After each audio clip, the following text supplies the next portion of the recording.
Welcome to Animal Posse, the podcast dedicated to the people and rescues making a difference in the lives of animals. Hi, everybody. This is Dixie with Unwanted Feline Organization, your host of Animal Posse. Joining me today is Stephanie Smith. Stephanie is an animal lover, animal advocate, and an independent rescuer. Hey, Stephanie. Hey, Welcome to the show. so I know the other day we spoke briefly on the phone and you were talking about all these stories and rescues that you've been involved in. And you talked about how you had a very successful social media page that was getting a lot of information out there that got shut down. So I definitely want to talk about all of that. But before we get into that, can you tell us a little bit about yourself? How is it that you became an independent rescuer or an animal advocate? we're say back in 2022, I had a friend call me, asked me if I could go and check this crate on the side of the road. Went and checked it. It was not a good thing. Called animal control. They come out. It took us a while to unscrew the container the dog was in. It was in a container that you normally take your dogs to the vet in or cats. The puppy, it was probably a 6-month-old puppy, probably younger. It was deceased. I'm not going to go into details what was going on with it because it was not good. And then I realized there was a problem. So I've always rescued animals and took care of them. But that day, I really got involved with contacting the mayor, Commonwealth attorney, the sheriff's department, trying to figure out what we could do.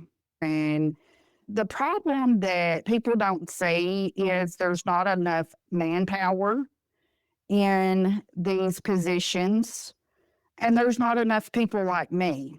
What I'm saying is people get on the computer, and we call them keyboard warriors. If those keyboard warriors would actually get up from behind that computer and start attending these city council meetings, the county meetings, because there is two different entities people need to understand there. It is a true meaning when it says it takes a village, because it really does. One person can make a little change, but it's going to take more than just one to get laws changed to help these animals. So let's fast forward a little bit. I had this page, it was going great, had 14,000 followers. We were getting things done. We were getting animals rescued from bad situations, meeting a lot of other rescues from different states. I was on the phone. It's just me. I keep saying we, but it was me. I made phone calls. I talked to sheriff's departments in different towns. People would send me photos, videos of an animal. I stayed in close contact with different sheriff's departments because I couldn't actually get in my car and drive 500 miles. But what information was coming into me, I was translating back to them. I got a lot of animals rescued just by doing that, staying in contact with judges, sheriffs, and you've got to be kind. You've got to be kind. You can't go in there like a bull in a china shop. You know, these people, they work hard and there's not a lot of them. And I really feel bad for them because they do try and they get the blunt. People think they don't do anything. They really do try. They just don't have the manpower. Let me interrupt you for just 1 second. Sure. What is the area that you are in? What state are you in?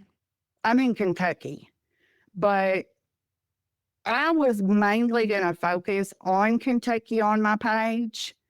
But I had so many people reaching out from other states needing help. It's just not Kentucky. It's just not Illinois. It's the whole United States that's having problems. So you were basically sitting in front of your computer on your page helping hundreds and hundreds of miles away just by making phone calls and doing all those Yes. things. Wow, that's Yes. wonderful. I was not being a keyboard warrior. There's a difference here. Absolutely. When I say keyboard warrior, I'm talking about someone that goes, you need to go do something. Why don't somebody go help that person or help that animal? That is a keyboard warrior. I was seeing there was a problem and I was taking those extra steps in making phone calls, collecting videos from people that send it to me, pictures, addresses, people's names. And I was getting it out there to the correct people like the police department or the judges or who it may be.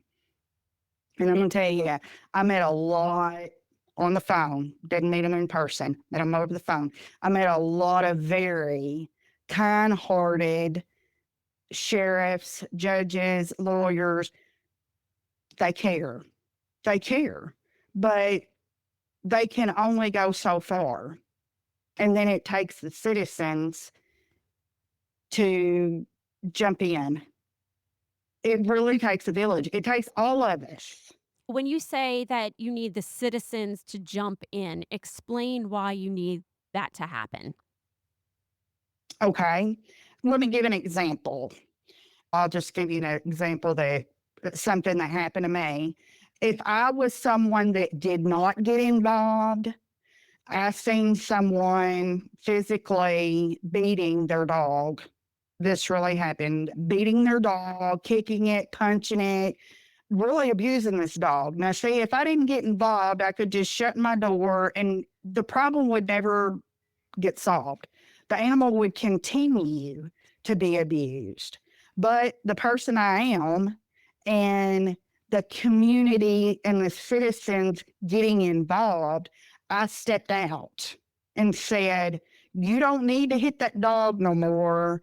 And I was filming. People need to understand they need, and I'm talking they, judges, lawyers, sheriffs, they need that proof, that video, that photo. They need that proof to be able to prove that this is what's happening.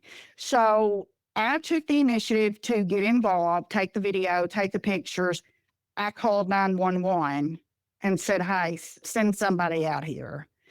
And that's what I mean by getting involved. I didn't shut my door and just let it continue to happen every single day. I got involved. I got it stopped. And I had to stay on it. It's not something that resolved that very day because it takes time. People think I did report it. Okay, just because you reported it, it takes time. They've got to build up the evidence and get their, because when you go in front of a judge, you've got to have proof. If somebody come up to you and said, hey, John down here, that's just an example. He's down here punching his dog. Well, you don't know if you can believe it or not, but if they've got video evidence that's really happening, that's what it's going to take to get done. The citizens need to get involved. That's why it was called Citizens Against Animal Abuse and Neglect, because it takes the citizens getting involved.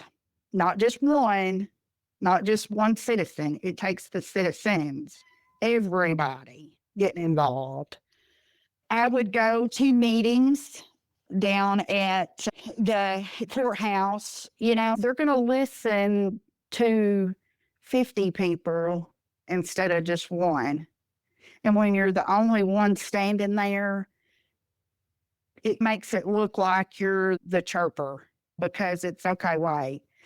Why is there just one of them? She's not really pleading her case here. But if you've got 50 people behind you or 30 people saying the same thing, believing in the same thing, you're going to get more of a response, something happening. You've got to stick together. It does take people getting involved. I'm glad you said something too about the videoing because this is something that I see a lot of, especially with people who trap and dump cats. You Yes. constantly see people saying, "Oh, somebody trapped and dumped my cat." And they'll go on social media, they will complain and complain about it. And I'm like, today, there is no reason for you not to have video with the cell phones that we have available. It's easy to Correct. get video. And then not only that, if you are suspecting that somebody is trapping and dumping, which is illegal, by the way, if you are Correct. suspecting that somebody is doing that, you can even go get a game camera. Game cameras are Absolutely. inexpensive, so you can hide it somewhere where you can get that video, but a lot of people wanna invest all that time complaining, but like you said, they don't go out and physically do anything, and people will Mhm. even tell them, "You have to go out, you have to get the video, you can't just say, 'So and so is trapping and dumping cats.'" You need to get some kind of video proof of it, and Yes. with everything available, there really is no reason that you can't get something like that done. It's easy, and if you can't afford a game camera to set up, ask somebody else because they might have one to lend you. They may even have cameras on their house. I have even went to the extent of people saying, "This is happening," and if it is in my area, if it's not, I go on Google and look around. People may have cameras on their house. There's too many cameras, too readily available nowadays. There's no excuse not to have cameras, and I'm glad that you said the trapping and what you're saying, they're the cats, they don't want them in their neighborhoods, and is that what you're getting at, is people's trapping them and relocating them? So, like in our Okay, area, yes, we have the TNR cats are considered community yes, cats. So, in yes, my area, they are allowed to be there. A leash law does not apply to a community cat. So, if they're ear tipped and they're around in an area and they're in a colony where they're well cared for, they're allowed to be there. And you'll mhm, have people that are just cat haters. They or animal haters. They don't want to even see them. The cats don't even need to go on their property. They don't want to see them there, though. That's the problem. I understand situations where they could actually be a nuisance and people might not even be feeding them in the correct place. They might not be feeding them enough. They might be feeding them to where they're leaving food all around, and then it does create a little bit of a nuisance. But to the ones that do it the correct way, you'll just have these people that almost try to lure them into their yard just so they could trap them and dump them, even if they're not bothering them. It's just like the sight of them bothers them. They don't want them to be there, period. So they'll admit to neighbors that, "Oh, yeah, I trapped and dumped that one because I didn't want it here." And it's like people will come out and they'll be like, "Yeah, so and so that lives next door to me trapped my cat." You don't have proof of it. They can tell there you you go, all they want that they trapped and dumped your cat, and you don't have any proof of that, though. So you need to have proof. You have to record it, exactly. and if you love animals, then you will take that extra step to protect them. People need to realize that animals don't have voices, so you have to be that voice for them, and they've gotta remember it's all hearsay unless there's proof. Video proof, photo proof. I love video though. Let me tell you, I started TNR down at a place that I go to. I realized there was a big major problem. So when I went to leave, I immediately got on the phone. And this is what I'm trying to get people to understand. It takes you, one person, to get the ball rolling. I seen there was a problem, so I financially could not do it because there's 60 cats there. And I picked up the phone and made phone calls to people.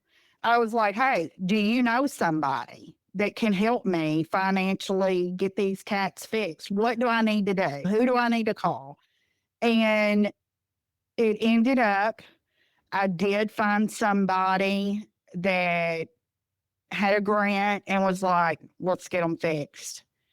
And so let me tell you, when I go and feed them, because I feed them once a day, I do have an Amazon wish list because I can't financially feed all these cats. And plus, I got cats of my own. I have a page, it's called Pet Blessing Box. It's got a blue box, and I'll talk about that in a minute. But I do film when I go. First off, I did not start this just by, hey, I'm going to start doing it. No, I found out who the manager was of this park, and I asked him at the trailer park, I said, is it okay that I do this? This is what I'm going to do.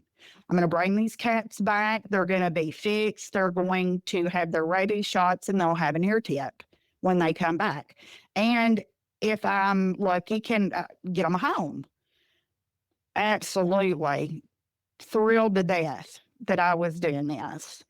I have talked to not all, but 90% of the residents in that area. I'm very kind to them. I'm not rude. Some of them come out and said, please don't fix these cats. I don't know who your cat is out of 60 cats. I do film. I film when I feed. I don't film the people. I don't have the camera filming everybody. I'm very respectful. I film the cats when I feed them. I do take pictures of the cats and I post it. That's one thing people need to do to show what you're doing if you're doing TNR, because there's somebody else in our area that does it too and does the same thing. It's to show the community what you're doing for one, and also to protect yourself. And there's just a lot of reasons that you need to do it. But if people are trapping these cats and taking them and dumping them, people need to get that on recording.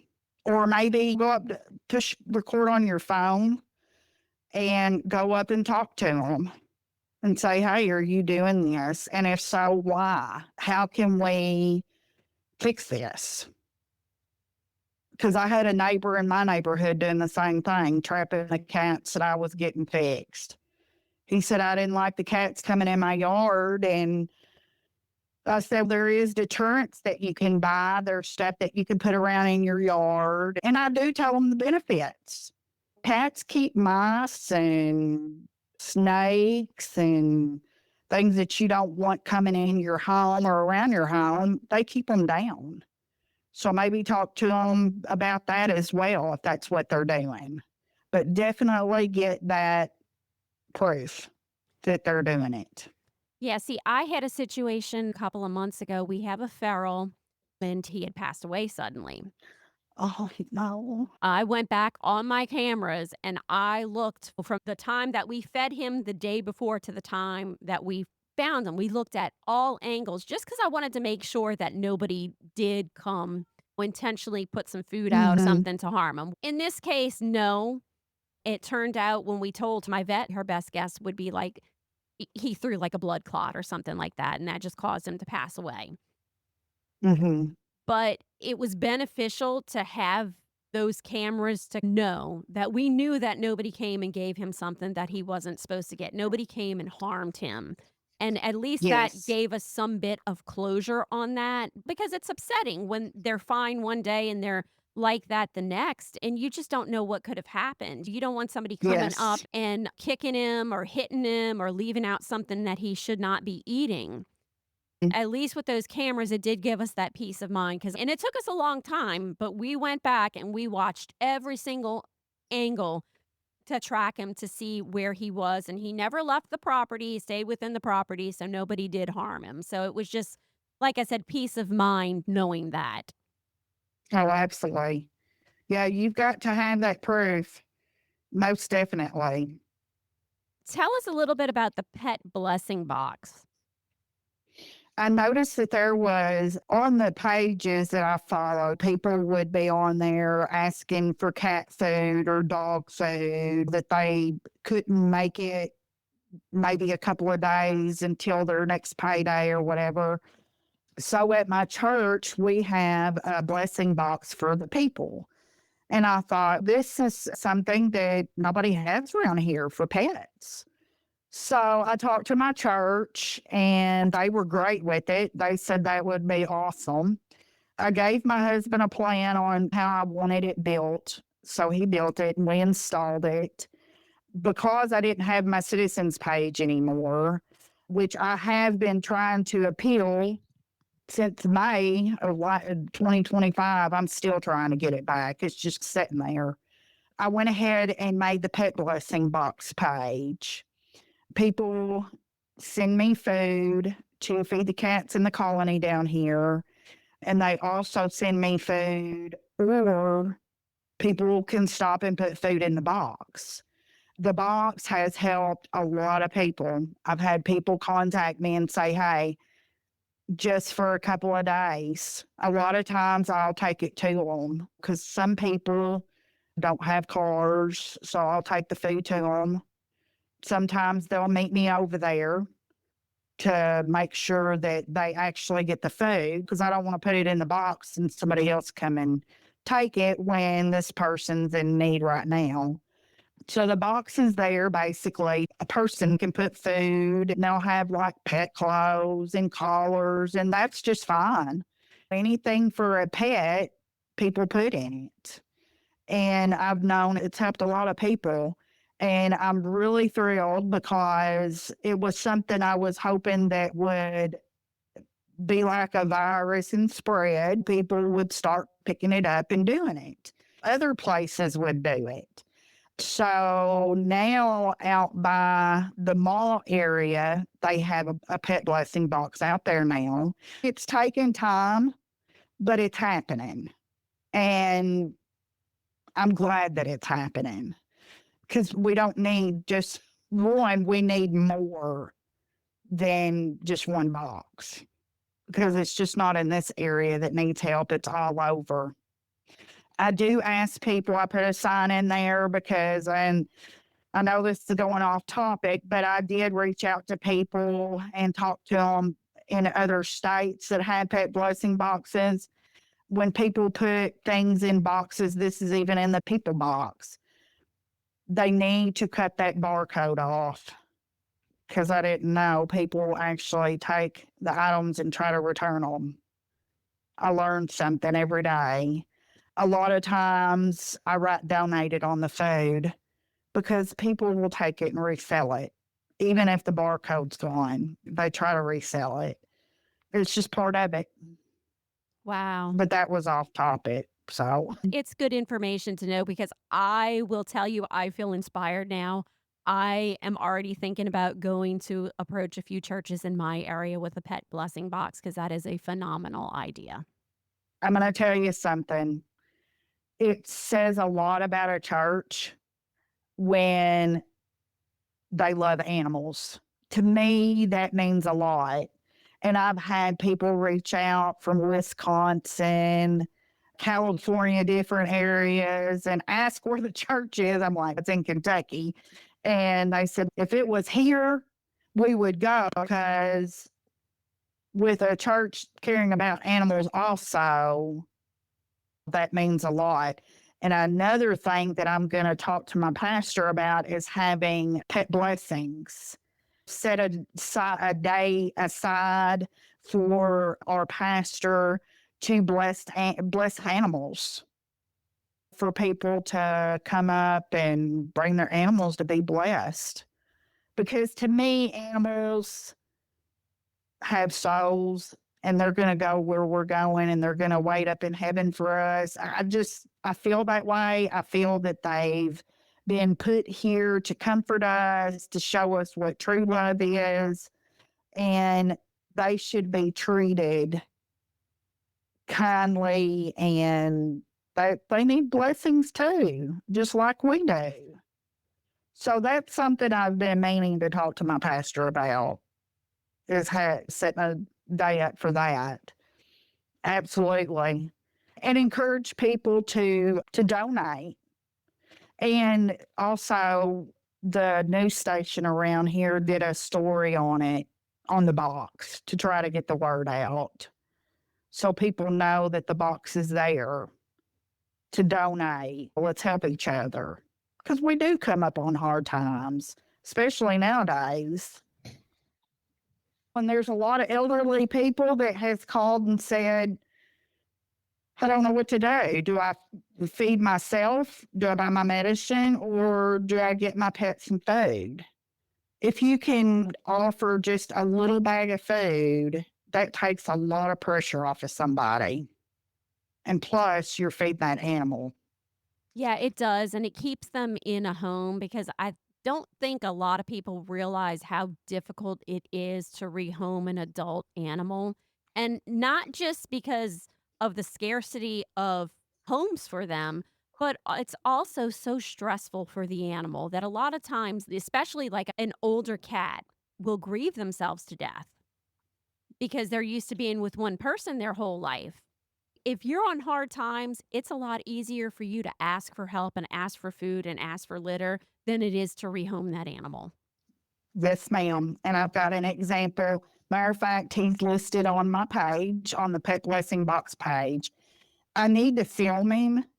Prime example, this very elderly orange cat shows up at my house not a couple of weeks ago. It is very heartbreaking. It hurts my soul to no end because this cat walks around crying, comes in the house, goes room to room crying. I know he's looking for somebody. So he come in one day and he had a little blood on his lip. So I took him to the vet. And yes, this cat is elderly, and she did agree with me. Someone dumped him. I think maybe an elderly person passed away or maybe got put in a nursing home and the family didn't want it. So they thought, oh, let's drop it at Sydney's house because she's got all these other cats. And boop, they dropped it. What people don't understand, animals imprint on us and they can Google it, they can read it. They are just like people. They imprint on us, they love us. We are their family, we are their mom, we're their dad, we are their human. And that's what's important to them. And this poor cat is walking around looking for its person and can't find it. He cannot find his person and he cries and he's grieving. The first couple of days he didn't eat.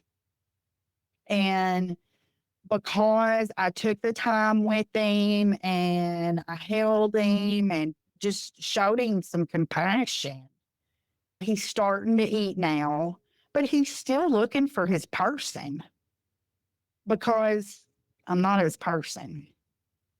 And people don't realize what they do to these animals. Lately in my area, we've been having a lot of people trying to rehome senior cats.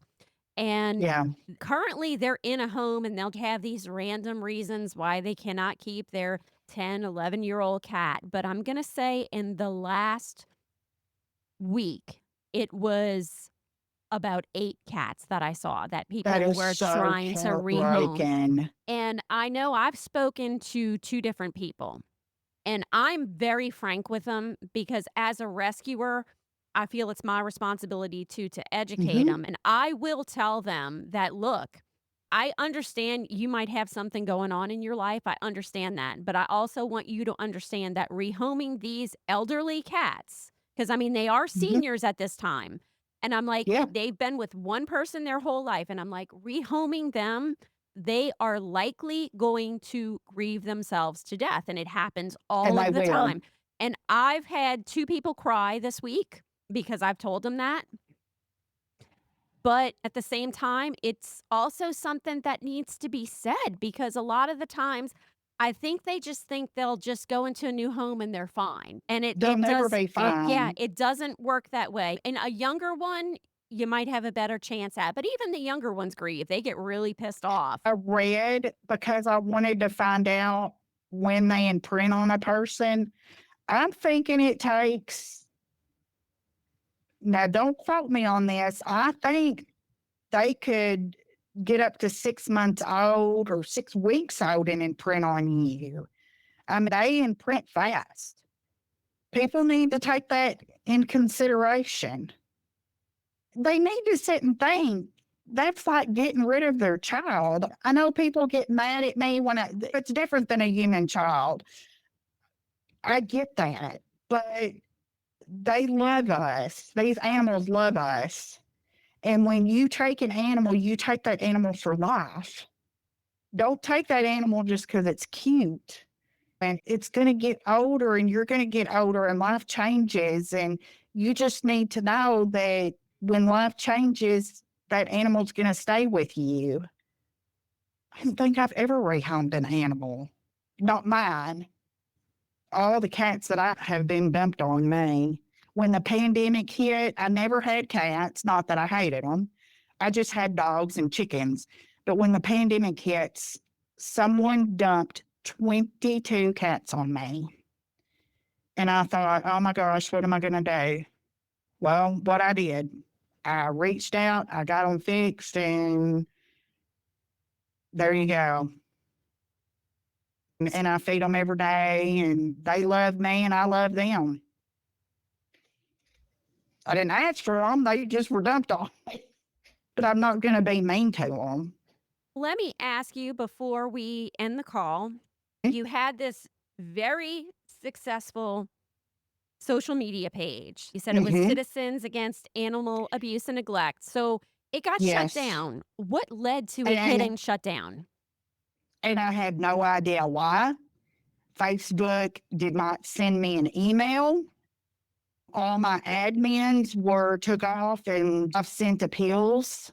I've all but begged, please somebody call me, email me, let me know why my page was the page is sitting there.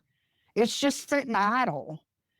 And I knew something was up because a day or two I wouldn't be able to get on it.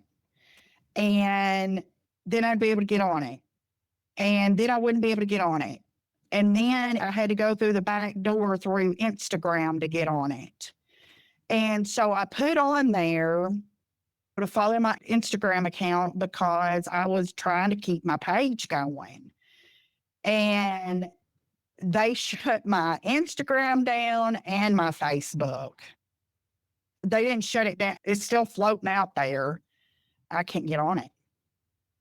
It's, I don't know what happened. Like I said, I never got any kind of notification of why, no explanation, nothing. And so I have wrote Facebook since May. Please, what do I need to do to get my page back? This page made a lot of differences in animals' lives. And what do I need? And never have I heard anything back from anybody. So I know a lot of people didn't like me, and everybody knows in rescue. I don't understand it. I may never understand why one rescuer may not like the other one. That makes no sense to me. If we could all work together, what a difference we could make. If it was reported, I would know who did it. I can't prove, so it's just my mind thinking who did it because there is people that felt offended because in rescue, if you do one step ahead of anybody else, they're going to get angry. And what better way to lash out than to keep reporting and try to get your page shut down? And they succeeded. Whatever, whoever did it, whatever, they succeeded because now I can't access the page. So if anybody knows of anything, anybody I can reach out to, that'd be great. I've tried to figure out how to get back on it. I've reached out to people and they're like me. They don't really know how Facebook works. Yeah, it's a shame when you're out there trying to do so much good and then something like that happens and then ego with some people that are in rescue is a lot too, because you do have these people that are selfless. They will help anybody, they'll help any rescue. They don't care. They just want to get Mhm. animals to safety. And then you have these Yes. other people, they just want the glory. Yes. Yes. And I will say another thing that I've seen that makes me question, if you're going to start a Facebook group that is a lost and found group, don't block people. Those kind of groups do not need to block people, whether you don't like people or not, because that is strictly for helping the animals, and it shouldn't be about getting you the glory, because we do have several groups in our area that are lost and found, and they block all the rescue groups in this area. So, how is that group even helping animals? They're really not. That's another big thing. You need to put your feelings aside when it comes to this. De- Does that make sense? Definitely. I actually run a few lost and found pet groups. I'm not the only admin, there's several admins on these groups. Yes, And what yes. we do is a lot of the times we pre-approve the rescues Mhm. because we want them on our pages looking to make You sure that either they don't see that animal or and we've had many successful reunions because we have so many rescuers on there. They can spot a difference between a cat and another cat or a dog and another dog like you wouldn't believe. And so there's so many pages that when they're on there and they see matches, we get them reunited all the time because of that, because we have all these rescuers on there, and the shelters Yeah, too. you need all hands on deck, and the more the merrier. I know these groups around here, they even have animal control, the shelter, they have them all blocked, and I know that's off topic, but I could go on for hours about things that I wish people would see what they're doing. A lot of people, I feel like they get into it for the wrong reason. I think they get into it for the glory, the shine, to get their name out there. That's not what it's about. It's about saving animals and making life for animals better. Absolutely.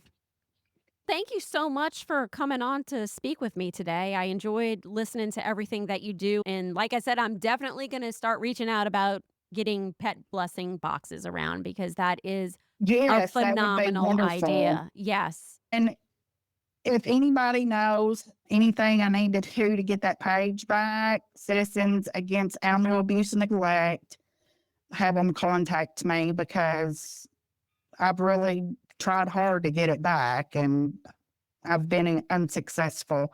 And check out my page, Pet Blessing Box, because I do post about a lot of animals and what I do. Because I Google into a lot of things, not just TNR and anything to do with animals. I'm going to try my best to help them out. Yeah, definitely. I'll get that page from you and I'll include that in the show notes so anybody that wants to check it out can go take a look at it. Okay. Thank you so much. That's it for today's episode. I want to thank everybody for listening and supporting us. If you want to take that an extra step, consider becoming a member. We just added this to our website, animalposse.com. Scroll down, look for the support tab. Our membership program is going to help us directly support animals in need, whether that be through vaccinations, food, or spay neuter efforts. Bars in the night, claws in the fight, whiskers twitch and tails take flight. They're calling in stories to spin from the wild to the heart within. Broken wings and hopeful springs, we're the voices for these things. Animal posse, hear the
fail. This is the bond, the holy grail.